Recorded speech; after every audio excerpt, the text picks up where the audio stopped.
ஒரு பெரியவர் உட்கார்ந்துருக்கிறார். அவரை சுற்றி அவருடைய தோழர்கள் உட்காந்துருக்கிறாங்க. ஏதோ ஒரு முக்கியமான செய்தியை அவர் அவங்களுக்கு சொல்லிகிட்டு இருக்கிறார். அவங்களும் ஆர்வமாக கேட்டுக்கிட்டு இருக்கிறாங்க. இந்த சமயத்தில் யாரோ ஒரு ஆள் வேகமாக அங்கே வர்றார். வர்ற வேகத்திலேயே எனக்கு ஏதாவது உதவி செய்யுங்க அப்படின்னு கேட்டுக்கிட்டே வர்றார். கேட்குறது உதவி, ஆனால் குரல் மிரட்டுறது மாதிரி இருக்குது, அதட்டி கேட்குறது மாதிரி இருக்குது. இதை கேட்டதும் அந்த பெரியவர் ஆத்திரப்படலை, ஆனால் அவரை சுற்றி இருந்தவங்க ஆத்திரப்பட்டாங்க. இதை பெரியவர் கவனித்தார். கொஞ்சம் அமைதியாக இருங்கன்னார். வந்தவரை கூப்பிட்டார். அவருக்கு சில பொருள்களை கொடுத்தார். என்னங்க இப்போ உங்களுக்கு மகிழ்ச்சி தானே அப்படின்னார். ஆ அப்படின்னு அலட்சியமாக அவர் சொல்கிறார். நான் உங்களை நல்ல முறையில் நடத்தினேன்னா அப்படின்னு கேட்குறாரு அவர் மறுபடியும். அதெல்லாம் ஒன்றும் இல்லை அப்படின்னு சொல்லி அவர் சொல்லிகிட்டு இருக்கிறாரு. குரலில் கடுமை குறையில. சுற்றி இருந்தவங்களால் இதை பொறுத்துக்க முடியல. கோபத்தோடு அவரை நோக்கி நெருங்க ஆரம்பித்தாங்க. பெரியவர் அவங்களையெல்லாம் தடுத்து நிறுத்தினார். வந்தவரை வாங்க என்னோட அப்படின்னு சொல்லி அழைச்சிட்டு போனார். வீட்டுக்கு போனார். அங்கே போனதும் இன்னும் சில பொருள்களை எடுத்து அவர்கிட்ட கொடுத்தார். இப்போ திருப்தி தானே, நான் உங்ககிட்ட நல்ல முறையில் நடந்துக்கிட்டேனா அப்படின்னார். அவர் முகம் இப்போ தான் கொஞ்சம் மலர்ந்தது. ரொம்ப நன்றி, இறைவன் உங்கள் குடும்பத்துக்கு எல்லா நன்மைகளையும் செய்வான் அப்படின்னு சொன்னார். இதே வார்த்தைகளை என்னுடைய தோழர்கள்கிட்டே சொல்லிட்டீங்கன்னா அவங்க கோபம் தணிஞ்சிரும், வர முடியுமான்னார். கண்டிப்பாக வர்றேன் அப்படின்னாரு. மறுநாள் காலையில் அந்த இடத்துக்கு வந்தார். அதே மாதிரி சொல்லிவிட்டு அவர் போயிட்டார். தோழர்கள்லாம் ரொம்ப வியப்போடு பெரியவரை பார்த்தாங்க. அந்த பெரியவர் தான் நபிகள் நாயகம். அவர் சொன்னார், ஒருத்தன் ரொம்ப ஆசையாக ஒரு ஒட்டகத்தை வளர்த்துக்கிட்டு வந்தான். ஒரு நாள் அந்த ஒட்டகம் கயத்தை அறுத்துக்கிட்டு ஓடி போயிட்டுது. அக்கம் பக்கத்தில் இருக்கிறவங்கெல்லாம் அந்த ஒட்டகத்தை பிடிக்கிறதுக்கு முயற்சி பண்ணாங்க. அதை துரத்திக்கிட்டு ஓடினாங்க. ஒட்டகம் தாறுமாறாக ஓட ஆரம்பிச்சிது. இந்த சமயத்தில் ஒட்டகத்தை வளர்த்தவன் அங்கே ஓடி வந்தான். நீங்கள் அதை ஒன்றும் செய்ய வேணாம், விட்டுருங்க, அதோட சுபாவம் எனக்கு நல்லா தெரியும், அதை சுலபமாக என்னோடய வழிக்கு கொண்டுட்டு வந்துட முடியும், நான் பார்த்துக்கிறேன், விட்டுருங்க அப்படின்னா. எல்லாரும் விலைக்கு போயிட்டாங்க. இவன் என்ன செஞ்சான் தெரியுமா? கொஞ்சம் புல்லை கையில் எடுத்துக்கிட்டு அந்த ஒட்டகத்தை நெருங்கினான். அவ்வளவுதான். அது ஓடி இவன் காலடியில் உட்காந்துக்கிட்டது. செல்லமாக அதை அப்படியே தடவி கொடுத்தான். முதுகில் ஏறி உட்காந்துக்கிட்டான். அது பாட்டுக்கு சாதுவாக நடந்து போகுது. இந்த கதையை நபிகள் நாயகம் தம்முடைய தோழர்களுக்கு சொல்கிறார். ஒட்டகத்தை மட்டும் இல்லை, சில மனிதர்களையும் கூட சில விதத்தில் அணுகி தான் அவர்களை சீர்திருத்த வேண்டியிருக்குது அப்படிங்கிறத அவங்களுக்கு உணர்த்தினார். இது ஒரு அழகான உளவியல் அணுகுமுறை. சில குடும்ப தலைவர்கள் கூட இந்த ஒட்டகம் மாதிரி நடந்துக்கிறது உண்டு, அப்புறம் அடங்கி போகிறதும் உண்டு. ஒரு குடும்ப தலைவர் காலையில் எழுந்திரிச்சதுலேருந்து சத்தம் போட்டு கத்திக்கிட்டு இருப்பார். பக்கத்தில் இருந்தவங்கெல்லாம் ஓடி போய் சமாதானம் பண்ணி பார்த்தாங்க. அவர் ஓயறது மாதிரி தெரியல. கடைசியில் அவர் மனைவி வந்தாங்க. நீங்கள் எல்லாம் விலைக்கு போயிடுங்க, அவர் சுபாவம் எனக்கு தெரியும், நான் பார்த்துக்கிறேன் அப்படின்னாங்க. சரின்னு எல்லோரும் போயிட்டாங்க. சாயந்தரமாக பார்க்குறாங்க, அவர் சத்தம் இல்லாமல் ஒரு மூலையில் உட்காந்துருக்கிறார். ரொம்ப சாதுவா. ஆச்சரியமாக இருந்தது. என்னம்மா பண்ணீங்கன்னு கேட்டாங்க. அது ஒன்றும் இல்லைங்க, ஒரு வேளை சாப்பாட்டை நிறுத்தினேன், பட்னி போட்டேன், அவ்வளவுதான் அப்படின்னாங்க அந்த அம்மா. ஒரு ஊரில் ஒரு ஆள் இருந்தான். அவன் பேர் குப்புசாமி. அவன்கிட்ட எப்பவும் ஒரு பழைய தொப்பி இருக்கும், விடவே மாட்டான். அதனால் அவனை எல்லாரும் தொப்பி சாமி அப்படின்னு தான் கூப்பிடுறது வழக்கம். ஒரு புது தொப்பி வாங்கிக்கப்படாதாப்பா அப்படின்னு நண்பர்கள்லாம் சொல்லி பார்த்தாங்க. பணத்துக்கு எங்கே போவேன் அப்படின்னு விட்டானான். பணம் வச்சுருக்கான், செலவு பண்ண மனசு வரல, மகா கஞ்சன். பழைய பாட்டில்கள்லாம் வாங்கி விற்றுக்கிட்டு இருந்தான். அப்படி ஒரு தடவை பழைய கண்ணாடி சாமான்களை ஏலத்தில் எடுத்தப்போ அதில் ஒரு அருமையான சென்ட்டு பாட்டில் கிடச்சிது. உடனே ஒரு ஐடியா பண்ணான். அந்த சென்ட்டை சின்ன சின்ன பாட்டில்களில் அடைச்சி ஜன்னல் ஓரமாக அடுக்கி வச்சுட்டான். அதை விற்றா நிறைய பணம் கிடைக்குமே. அதனால் இதுக்கு இடையில் ஒரு நாள் அவன் அப்படியே உட்காந்துருந்தான். அந்த நேரம் நண்பன் வந்தான். ஏண்டா உன் பழைய தொப்பியை மாற்றப்படாதா, ஊரில் எல்லோரும் கேலி பேசுகிறாங்களே உன்னை தொப்பி சாமின்னு அப்படின்னு சொல்லி கேட்டிருக்கான். இந்த சென்ட்டு பாட்டில் விற்றதும் பணம் வரும், அதுக்கப்புறம் பார்க்கலாம் அப்படின்னு நானா இவன். சரி வா, நீச்சல் குளத்துக்கு போயிட்டு வருவோம் அப்படின்னு கூப்பிட்ருக்கான் நண்பன். 2 பேரும் போனாங்க. அதே நேரம் அந்த ஊர் நீதிபதியும் அங்கே குளிக்க வந்தாராம். அவர்கிட்ட இருந்தது விலை வசந்த ஒரு புது தொப்பி. அதை அங்கே இருந்த ஸ்டாண்டில் மாட்டிவிட்டு குளிக்க போனார். இதுக்கிடையில் குப்புசாமி குளிச்சுட்டு வந்தான். அவனுடைய பழைய தொப்பியை காணலை. அந்த புது தொப்பியை பார்த்தா இது நண்பனுடைய வேலை தான் அப்படிங்கிறதாக புரிஞ்சுக்கிட்டு அதை எடுத்து மாட்டிகிட்டு வந்துட்டான். நீதிபதி குளிச்சுட்டு பார்க்குறாரு, தொப்பியை காணும். போலீஸில் புகார் கொடுத்தார். அவங்க தேடினாங்க. ஒரு மூலையில் பழைய தொப்பி கிடச்சிது. அடடா, இது நம்ம குப்புசாமியோட தொப்பி இல்லையா அப்படின்னு நானா ஒருத்தன். உடனே அவன் வீட்டுக்கு தேடிட்டு போயிருக்காங்க. அங்கே போய் பார்த்தா புது தொப்பி அங்கே இருக்குது. உடனே அவனுக்கு 1000 ரூபா அபராதம் போட்டாங்களாம். அவன் பணத்தை கட்டிவிட்டு ரொம்ப எரிச்சலோடு வீட்டுக்கு வந்தான். பழைய தொப்பி கண்ணில் பட்டுது. மறுபடியும் உன்னால தானே எனக்கு 1000 ரூபா நஷ்டம் அப்படின்னு சொல்லி அதை எடுத்துக்கிட்டு அப்படி போயிருக்கான். அந்த ஊர் குளத்தில் வீசி எரிஞ்சிட்டு வந்துட்டான். அது மீன் பிடிக்கிற ஒருத்தன் கையில் சிக்கிச்சு. அவன் வர்ற வழியில் அதை எடுத்து வேகமாக வீசி எறிஞ்சான். அது நேராக குப்புசாமி வீட்டு ஜன்னல் வழியாக உள்ளே வந்து இந்த சென்ட்டு பாட்டில்கள் மேலே உழுந்து எல்லாம் உடஞ்சி நொறுங்கி போச்சு. குப்புசாமி பார்த்தான். தோட்டத்தில் ஆழமாக ஒரு குழியை வெட்டினான். அந்த தொப்பியை போட்டான், மூடிவிட்டான். இதை அடுத்த வீட்டுக்காரன் பார்த்தான். ஏதோ புதையல் தான் வச்சுருக்கான் போல இருக்குன்னு நினச்சான். போலீஸில் போய் புகார் கொடுத்துட்டான். மறுபடியும் போலீஸ் குழியை தோண்டினாங்க. பழைய தொப்பி மறுபடியும் வெளியில் வந்தது. எல்லோரும் சிரிக்கிறாங்க. அன்னைக்கு ராத்திரியே அந்த தொப்பியை எடுத்துக்கிட்டு நேராக புறப்பட்டான். ஒரு கல்லில் அதை சேர்த்து கட்டி குடிநீர் தொட்டி இருக்கும்ல, அதில் போட்டுட்டு வந்துட்டான். இனிமேல் என்ன பண்ணும் பார்ப்போன்னு. ஒரு நாள் திடீர்னு குழாயெல்லாம் அடைப்பட்டு போச்சு. மாநகராட்சி அலுவலர்கள் வந்து என்னன்னு பார்த்தா அந்த பழைய தொப்பி குழாயை அடைச்சிக்கிட்டு இருக்குது. இது குப்புசாமியோட தொப்பிங்கிறது தான் எல்லாருக்கும் தெரியுமே. உடனே குடிநீரை வந்து பாழாக்கணத்துக்காக குப்புசாமிக்கு கோர்ட்டு 2500 ரூபா அபராதம் போட்டுவிட்டுது. அதையும் கட்டிவிட்டு வெளில வந்தான். கடைசியாக முடிவு பண்ணான். ஒரு நெருப்பு குச்சியை கிழிச்சான். தொப்பியை கொளுத்தினான். எரிஞ்சுது. எடுத்து வெளில எரிஞ்சான். கொஞ்ச நேரத்தில் தீ அணைப்பு படம் வந்துட்டுது. ஆமாம், இவன் எடுத்து எரிஞ்சது வெளியில் விழுந்து வீட்டு கூரையே பற்றிக்கிட்டு எரிய ஆரம்பிச்சுட்டுது. அவனோட பணத்தாசையும் அதோடு சேர்ந்து எரிஞ்சு போச்சான். இப்படி ஒரு கதை. இந்த கதையை சொல்லி முடித்தார் அந்த இமயமலை அடிவாரத்தில் இருந்த சன்னியாசி. இப்போ அந்த குப்புசாமி எங்கே இருக்கிறான்னு கேட்டார் எதிரில் இருந்தவர். இதோ உன் எதிரிலே இருக்கிறான், நான் தான் அந்த குப்புசாமி அப்படின்னாரான் அந்த சன்னியாசி. அந்த குப்புசாமி கிட்ட இருந்தது மாதிரி ஒரு பழைய தொப்பி நம்ம ஒவ்வொருத்தர்கிட்டையும் உண்டு. அதை எப்படி தொலைக்கிறதுன்னு தெரியாமல் தடுமாறிக்கிட்டு இருக்கிறோம். அது என்ன தொப்பிங்கிறீங்களா? அதுதான் நம்மை சூழ்ந்திருக்கிற மாயை அப்படிங்கிறார் சுவாமி சின்மயானந்தர். மெய்ஞானம் கிடைக்கிறப்போ மாயை வந்து எரிஞ்சு போகும் அப்படிங்கிறது அவருடைய கருத்து. நம்மால் ஒருத்தர் வேகமாக ஓடி வந்தார். காலில் மாட்டியிருந்த பழைய செருப்பு ரெண்டையும் ஆவேசமாக தூக்கி ஒரு கிணத்துல போட்டுட்டு வெறுங்காலோடு நடந்து வந்துக்கிட்டு இருக்கிறார். ஏன் அப்படி பண்ணீங்க அப்படின்னு கேட்டோம். அந்த செருப்புக்கு சொந்தக்காரன் வந்து பின்னாடி வந்துக்கிட்டு இருக்கிறான், அதனால் அப்படி பண்ணேன் அப்படிங்கிறார் இவர். கங்கை கரை தோட்டம் பக்கத்தில் ஒரு ஆசிரமம். அங்கே ஒரு பெரியவர் தங்கியிருக்கிறார். அவர் தான் ராமகிருஷ்ண பரமஹம்சர். அந்த ஆசிரமம் இருந்த இடம் கரக்பூர். வங்காளத்தில் பொதுவாக எல்லாரும் மீன் சாப்பிட்றது உண்டு. கங்கையில் குளிச்சுட்டு கையில் ஒரு மீனோடு வர்றது வழக்கம். இவர் இருக்கிற இடத்துக்கு கங்கையில் படகு வழியாக வரணும். அப்படி தான் எல்லோரும் வருவாங்க. வர்றவங்கள ஒன்று கூட்டி ஆன்மீக விஷயங்களை பற்றி பேசிக்கிட்டு இருப்பார். ஒவ்வொரு நாள் ஒவ்வொருத்தர் நகரத்துக்கு போகணும். வரும்பொழுது மீன் கொண்டுக்கிட்டு வரணும். அதுக்கு ஒரு அட்டவணையே உண்டு ஆசிரமத்தில். அது பிரகாரம் ஒரு நாள் சுவாமி யோகானந்தர் படகில் போனார். படகை செலுத்தினவங்க ராமகிருஷ்ணரையும் சுவாமி யோகானந்தரையும் மற்றவங்களையும் பித்தர்கள் அப்படின்னு சொல்லி ஏளனமாக பேசினாங்க. அவங்க என்ன பைத்தியம் பிடிச்சவங்க அப்படிங்கிறது மாதிரி. சுவாமி யோகானந்தருக்கு ரொம்ப மென்மையான இதயம். இவங்க இப்படி கண்ணாபின்னான்னு பேசுகிறத பார்த்தா மீனை வாங்கிட்டு திரும்புகிறப்போ என்ன நடக்குமோ அப்படிங்கிற பயம் வேறு வந்துட்டுது அவருக்கு. அவ்வளவு மென்மையானவர்.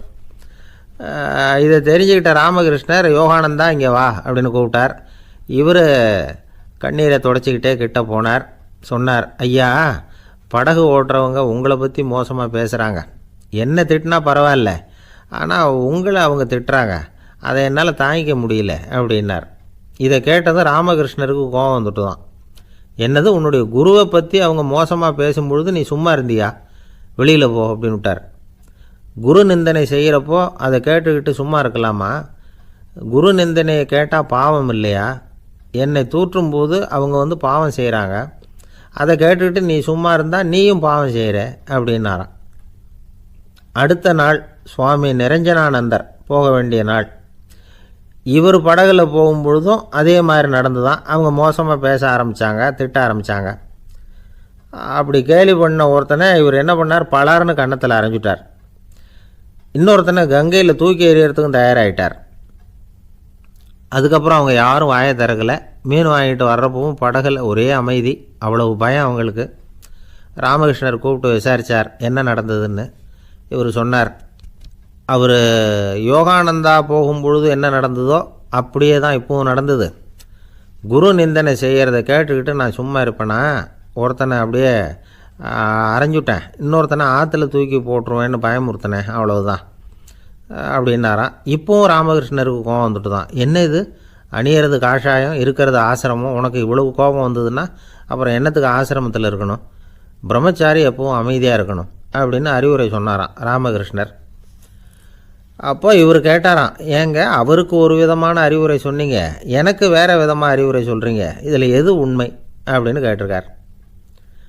இதுக்கு ராமகிருஷ்ணர் சொன்ன பதில் என்னென்னா, அட அசடே, சக்கரத்தில் காற்று அதிகமாக இருந்தால் குறைக்கணும், குறைச்சலாக இருந்தால் கூட்டணும். அவன் சாது, அவனுக்கு அதிக உணர்ச்சி தேவை, உனக்கு படபடப்பு அதிகம், உனக்கு பொறுமை தேவை அப்படின்னாராம். இதில் உள்ள கருத்து என்னென்னா, கல்விங்கிறது எப்படின்னா அதை சூழ்நிலைக்கு தகுந்த மாதிரி கற்பிக்கணும். எல்லாருக்கும் ஒரே மாதிரி கற்பிக்கக்கூடாது. கேட்குறவர் தகுதி, புரிஞ்சுக்கிற திறமை, இதை பொறுத்து கல்வி அமையணும். ஆரம்ப காலத்தில் ஒரு குரு, அப்போ ஒரு சீடன் இருந்தான். அது வேடிக்கையான குரு, வேடிக்கையான சீடன். ஒரு ஆசிரமம். ஒரு நாள் ஒருத்தன் அவசரமாக அந்த குருவை தேடி வந்திருக்கிறான். என்ன விஷயம்னு விசாரித்தார் குரு. உங்கள் சீடர் என்னை அடிச்சுட்டார் அப்படின்னு புகார் பண்ணானா அந்த ஆள். குரு சீடனை கூப்பிட்டார். அடிச்சியா இந்த ஆளை அப்படின்னு கேட்டாரான். ஆமான் இருக்கான் சீடன். ஏன் அடிச்சே அப்படின்னு கேட்டாரான். இந்த ஆள் உங்களை பற்றி மட்டமாக பேசிவிட்டான், என்னால் அதை தாங்கிக்க முடியல, அதனால தான் அடிச்சுட்டேன்ருக்கான். அப்படி என்ன பேசினா அப்படின்னு கேட்டாரான்.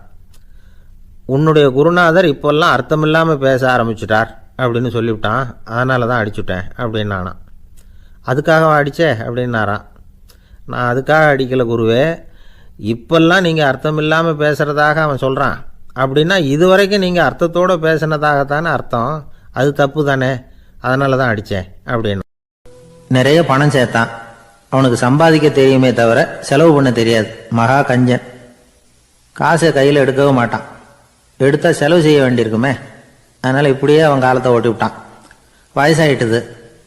அவனுடைய மனைவி ஒரு நாள் கேட்டாங்க, இவ்வளவு நாளாக நீங்கள் என்னை எங்கேயுமே அழைச்சிட்டு போனதில்லை, இப்போவாவது அழைச்சிட்டு போகக்கூடாதா அப்படின்னாங்க.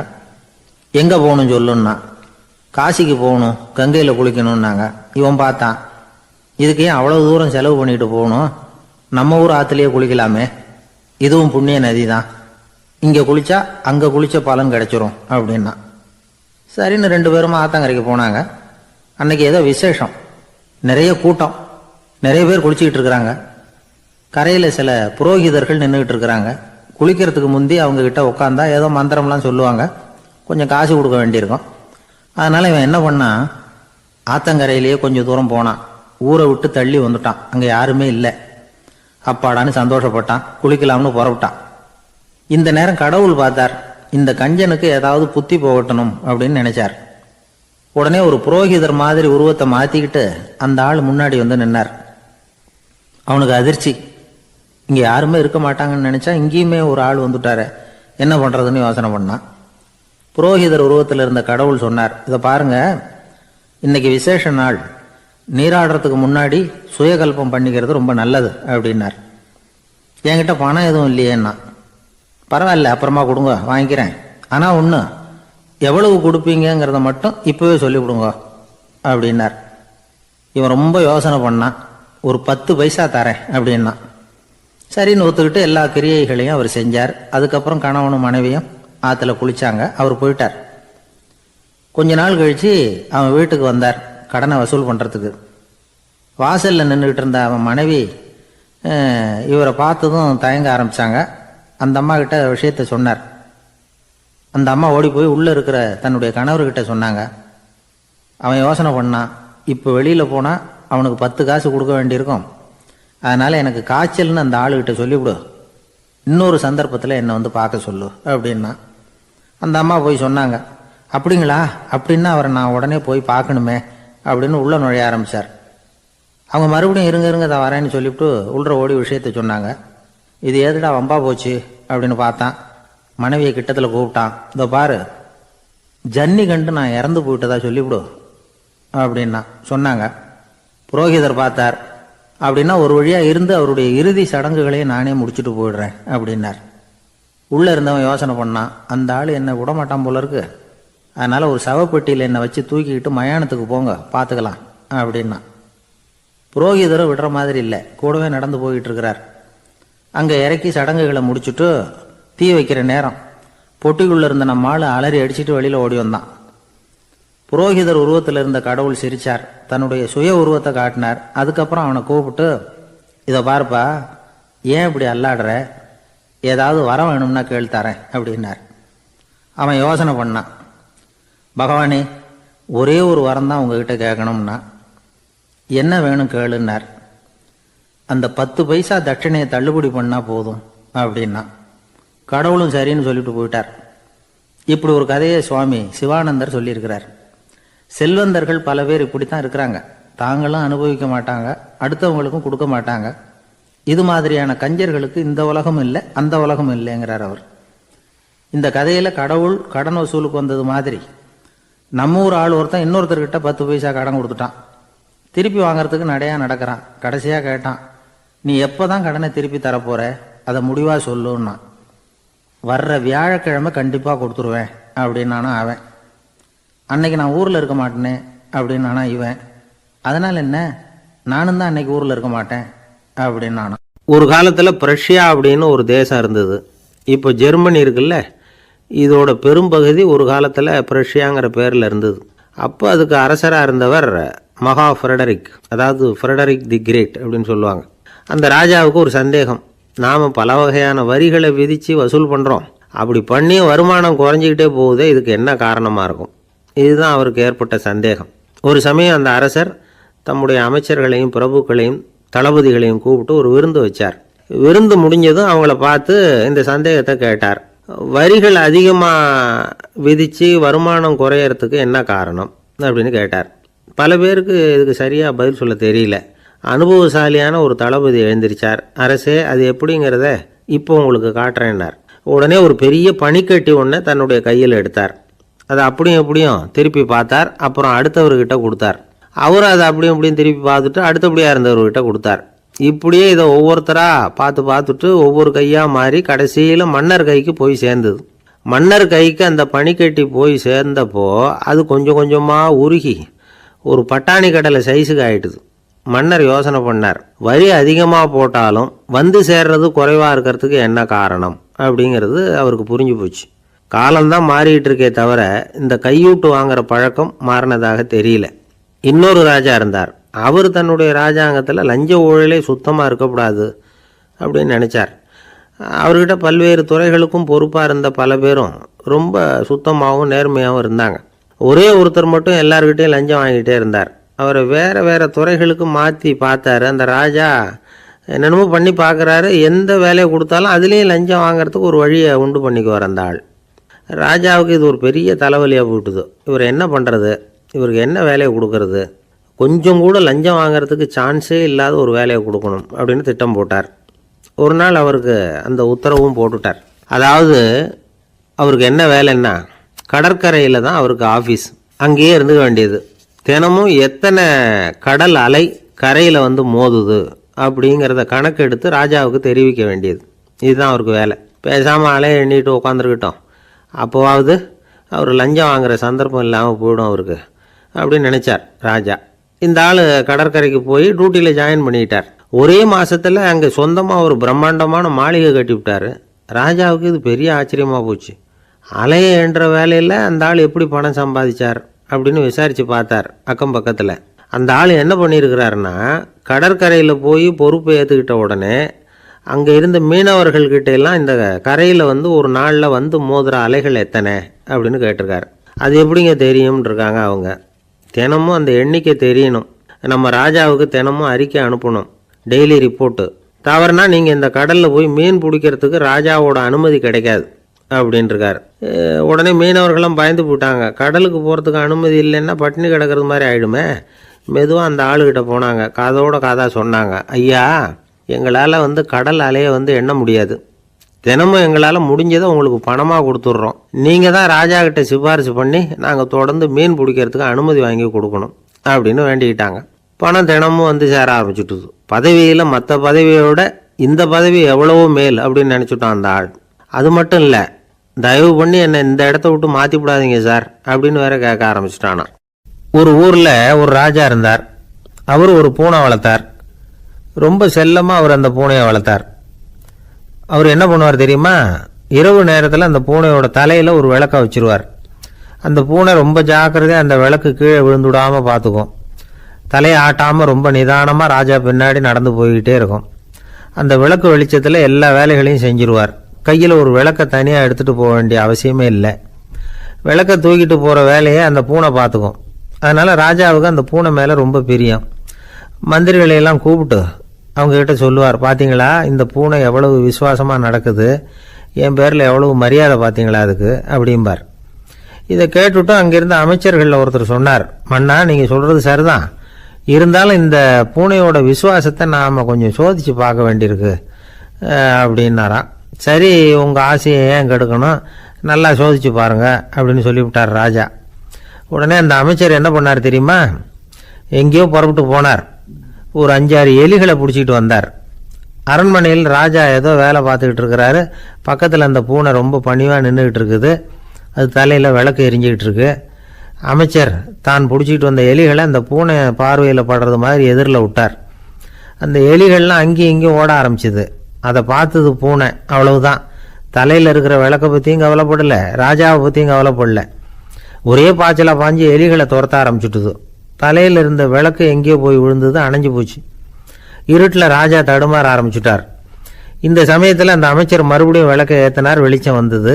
அதுக்கப்புறம் அந்த அமைச்சர் பேசினார், அரசே, பூனையோட விசுவாசத்தை பார்த்தீங்களா? எலி அது கண்ணில் படுற வரைக்கும் தான் விசுவாசமாக இருந்தது. அது மாதிரி எலியை பார்த்ததும் எல்லாத்தையும் விட்டுட்டு அதை துரத்த ஆரம்பிச்சுட்டு பார்த்தீங்களா? தான் அந்த பூனையை பற்றி நினச்சது தப்புங்கிறது அதுக்கப்புறம் தான் அந்த ராஜாவுக்கு புரிஞ்சுதான். சரி, இப்போ எதுக்கு இந்த கதையெல்லாம் அப்படிங்கிறீங்களா?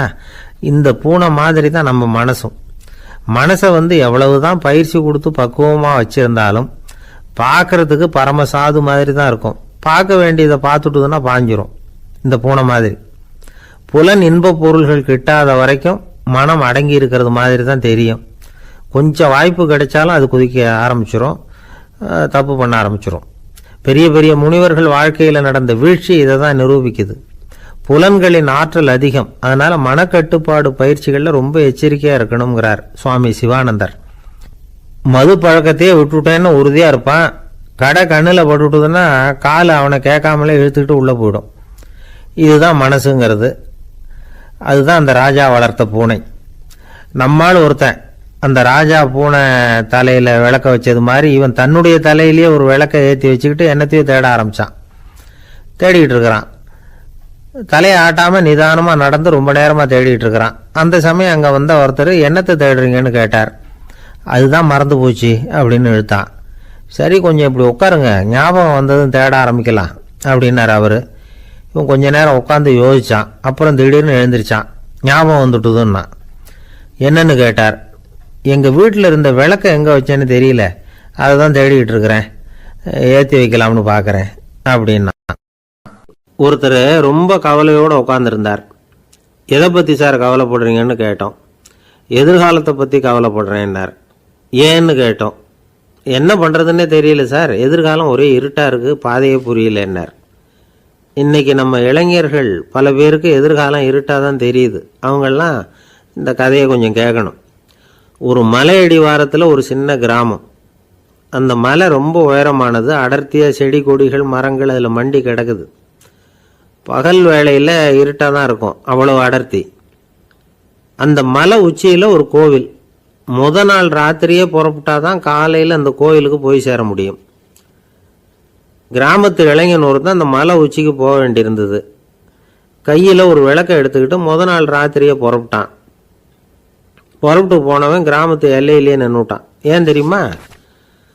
அவன் கையில் இருந்த விளக்கோட வெளிச்சம் 10 அடி தூரத்துக்கு தான் தெரியுது. அது வரைக்கும் தான் பாதை தெளிவாக இருக்குது. அதுக்கு அப்பால எல்லாம் ஒரே இருட்டாக இருக்குது, பாதை புரியல. இவன் யோசனை பண்ணி பார்த்தான். மனசுக்குள்ள ஒரு சந்தேகம். 10 அடி தூரம் தானே வெளிச்சம் தெரியுது, அப்படின்னா நாம் 10 அடி தூரம் தானே போக முடியும். அதுக்கும் அந்தாண்ட ஒரே இருட்டாக இருக்குதே, அதில் எப்படி நாம் நடந்து போகிறது? நாம் ரொம்ப தூரம் நடந்து போய் ஆகணுமே அப்படிப்பட்ட நினப்பெல்லாம் அவனுக்கு வந்துட்டுது. இதுதான் அவன் மனசில் ஏற்பட்ட தயக்கம். இப்படி யோசிச்சுக்கிட்டே அந்த இளம் ஆசாமி புறப்பட்ட இடத்துலயே நின்றுக்கிட்டு இருக்கிறான். அந்த சமயத்தில் ஒரு வயசான பெரியவர் அந்த பக்கமாக வந்தார். அவர் கையில் இதை விட சின்னதாக ஒரு விளக்கு வச்சுருந்தார். அது எப்படின்னா அது ஒரு 5 அடி தூரத்துக்கு தான் வெளிச்சம் காட்டுது. அவ்வளவு சின்ன விளக்கு. அவரும் மலை உச்சிக்கு போகிறதுக்காக தான் வந்துக்கிட்டு இருக்கிறார்.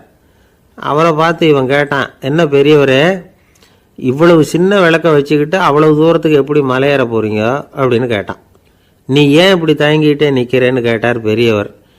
என்கிட்ட இருக்கிற விளக்கு 10 அடி தூரத்துக்கு தான் பாதையை காட்டுதுன்னா.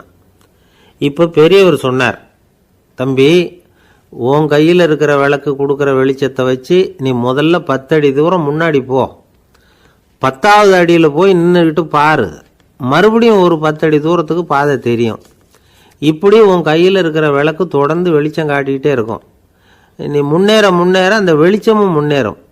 அதனால் எத்தனை கிலோமீட்டர் தூரம் வேணும்னாலும் நீ இந்த 10 அடி தூரம் வெளிச்சத்தை வச்சுக்கிட்டே நீ போயிடலாம், புறப்படு அப்படின்னார். இப்போ தான் அந்த பெரியவர் சொன்னது இளைஞனுக்கு பளிச்சுன்னு புரிஞ்சுதான். உடனே உற்சாகமாக புறப்பட்டான், உச்சிக்கு போய் சேர்ந்தான். இந்த கதையிலேருந்து நாம் புரிஞ்சிக்க வேண்டியது என்ன தெரியுமா? நீண்ட கால திட்டம் ஒன்று போடும் பொழுது நமக்கு முன்னாடி இருக்கிறத மறந்துட்டு மனசை போட்டு குழப்பிக்க கூடாது. உங்கள் கையில் என்ன இருக்கோ அதுலேயே உங்கள் எதிர்காலம் மறைஞ்சிருக்குது. கண் முன்னாடி தெரியறத வச்சு ஆரம்பிங்க, போக போக வழி தானாக புலப்படும் அப்படிங்கிறார் ஒரு பெரியவர். பெரிய பயணங்களையெல்லாம் இப்படி தான் நடத்த வேண்டியிருக்கும். ஒவ்வொரு அடியாக எடுத்து வச்சா ஓடி போய் சேர்ந்து விடலாம். மலைச்சி போய் நின்றுட்டா நின்றுக்கிட்டே இருக்க வேண்டியது தான். நம்ம ஆள்லாம் ரொம்ப மோசமாக இருக்கிறாங்க. ஒருத்தன் அப்படி தான் நீண்ட தூர பிரயாணம் ஒன்று புறப்பட்டான். ரயில் போய்கிட்டே இருந்தது. கொஞ்சம் தூரம் போச்சு, பாதி வழியில் கையில் வச்சுருந்த டிக்கெட்டை காற்றுல விட்டுட்டான். ஐயோ, என் டிக்கெட்டு போயிட்டுதே அப்படின்னு கத்த ஆரம்பிச்சிட்டான். பக்கத்தில் இருந்த பெரியவர் அவனை பார்த்து பரிதாபப்பட்டு, கவலைப்படாத தம்பி, போனால் போகுது, வேறு டிக்கெட் வாங்கிக்கலாம் அப்படின்னு ஆறுதல் சொன்னார். அதுக்கு அவன் சொல்கிறான், சார், நான் அதுக்காக அழலை, அந்த டிக்கெட்டு கிடைச்சா தானே நான் எந்த ஊருக்கு போகணுங்கிறது எனக்கு தெரியும் அப்படிங்க. ஒரு கடைக்கு போனேன், 5 ரூபா பணத்தை எடுத்து கொடுத்தேன். ஒரு தினசரி பத்திரிகையை கேட்டேன். அவர் உடனே அங்கே அடுக்கி வச்சிருந்த பத்திரிகையில் ஒன்று எடுத்து என் கையில் கொடுத்தார், வாங்கிக்கிட்டேன். மீதி பணத்தை எடுத்தார், அதையும் என் கையில் கொடுக்கணும்ல, கொடுக்கல. எதிரில் இருந்த பலகையில் வச்சு எடுத்துக்க சொன்னார். எப்பவும் அவர் அப்படி தான் பண்ணுவார். நானும் எடுத்துக்கிட்டு வந்துடுவேன். இவர் ஏன் இப்படி பண்ணுறாருங்கிறது எனக்கு ரொம்ப நாளாக ஒரு சந்தேகம். ஒரு நாள் அவர்கிட்டயே இதை கேட்டுவிட்டேன், ஏங்க, நீங்கள் உங்கள் கடைக்கு வந்து பொருள்கள் வாங்குறவங்களுக்கு நீங்கள் பாக்கி சில்லறையை கொடுக்குறப்போ பலகையில் வச்சு விட்றீங்க, கையில் கொடுக்க மாட்டேங்கிறீங்களே, ஏன் அப்படின்னு கேட்டேன். காசை கையில் கொடுத்தா நம்மக்கிட்ட இருக்கிற லட்சுமி போயிடுவா சார் அப்படின்னார். அதாவது பணம் செலவாயிடும் அப்படின்னு அர்த்தமா. இன்னொரு நண்பர், அவர் ஒரு நாள் வழக்கத்துக்கு மாறாக ரொம்ப சோகமாக உட்காந்துருக்கிறார். ஏங்க, என்னாச்சு, ஏன் இப்படி கப்பலே கவிழ்ந்தது மாதிரி உட்காந்துருக்குறீங்க அப்படின்னு கேட்டேன். கப்பலே கவிழ்ந்திருந்தா கூட நான் இப்படி கவலைப்பட மாட்டேன் சார், வேற ஒன்று நடந்து போச்சுன்னார். என்னன்னு கேட்டேன். என் உச்சந்தலையில் பல்லி ஒன்று விழுந்துட்டுதுன்னார். அதுக்காகவா இப்படி அப்படின்னு ஆச்சரியப்பட்டேன். ஆமாங்க, பல்லி உச்சந்தலையில் விழுந்தால் பலன் என்னன்னு பஞ்சாங்கத்தில் பார்த்தேன், மரணம்னு போட்டிருக்கு அப்படின்னு சொல்லிவிட்டு அவர் தொடர்ந்து கவலைப்பட ஆரம்பிச்சிட்டார். இப்படியும் ஒருத்தர், என் கூட வேலை பார்க்குற ஒருத்தர் எப்படி தெரியுமா, தினமும் வலது காலை வச்சு தான் ஆஃபீஸுக்கு உள்ளே நுழைவார். என்னைக்காவது தவறுதலாக இடது காலை வச்சு உள்ளே வந்துட்டார்னா அன்னைக்கு பூரா மனசு சங்கடப்படுவார், எந்த வேலையும் சரியாக ஓடாது. கேரம் போர்டு ஆடுற ஒருத்தர் எப்போ ஆட உட்காந்தாலும் ஸ்ட்ரைக்கரை கை தவறி கீழே விழுற மாதிரி பண்ணி அதுக்கப்புறம் அதை எடுத்துக்கிட்டு ஆட உட்காருவார். ஏன்னா எப்போவோ ஒரு தடவை நிஜமாகவே அது வந்து கை தவறி கீழே விழுந்திருக்குது. அன்னைக்கு பிரமாதமாக ஜெயிச்சுட்டார். உடனே ஒரு முடிவுக்கு வந்துட்டார், கை தவறுனா லாபம் அப்படின்னு. அதுக்கப்புறம் அதையே பழக்கமாக்கிக்கிட்டார். பூனை குறுக்க போனால் சகனம் சரியில்லைன்னு நினைக்கிறவங்க உண்டு. ஆனால் ஒருத்தர் எப்படி தெரியுமா, அவர் வெளியில் கிளம்புற சமயம் பக்கத்து வீட்டு ரேடியோவில் மியாவ் மியாவ் பூனை குட்டின்னு பாட்டு சத்தம் கேட்டால் கூட போதும், சகனம் சரியில்லைன்னு பிரயாணத்தை கேன்சல் பண்ணிவிடுவார். இப்போ இவ்வளவும் எதுக்கு சொல்கிறோம்னா, அளவுக்கு மீறின சகுன நம்பிக்கைகள் இருக்கு பாருங்க, இதோட பயமும் சேர்ந்துக்கிட்டதுன்னு வச்சுக்கோங்க, இது ஒருத்தருடைய மனநிலையை பாதிச்சிடும். இது வந்து உளவியல் நிபுணர்கள் சொல்கிற கருத்து. வாழ்க்கையே தடுமாற வச்சிரும். பாதுகாப்பு இல்லாத உணர்வு, ஒரு விதமான டிப்ரெஷன் மனநிலை, இதெல்லாம் தான் இதுக்கு காரணமாக அமையலாம்.